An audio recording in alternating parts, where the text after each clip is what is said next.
Welcome to Let Me Fix This. Enjoy the video. In this video, I will explain how to make yummy nachos. First, select sturdy tortilla chips as your foundation. A good base prevents sogginess. Next, choose a cheese that melts well, such as sharp cheddar or Monterey Jack. Shredding your own cheese often melts better than pre-shredded.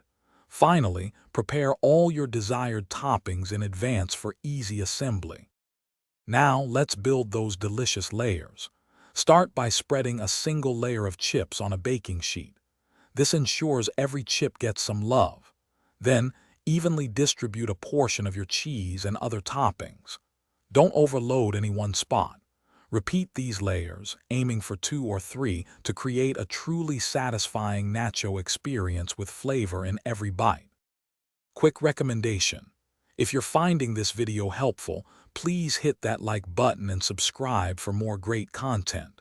And on another note, for all your recipe reading needs, check out the new Kindle Paperwhite. It's perfect for following along in the kitchen. You can find the link and other deals in the description below. Now let's get back to the video. It's time to bake. Place your layered nachos in an oven preheated to 375 degrees Fahrenheit. Bake for about 8 to 10 minutes, or until the cheese is bubbly and melted. Once out of the oven, add any fresh, cold toppings like salsa, guacamole, or sour cream. Serve your warm, gooey nachos immediately for the best taste and texture. Thanks for watching. If you found this helpful, don't forget to like and subscribe.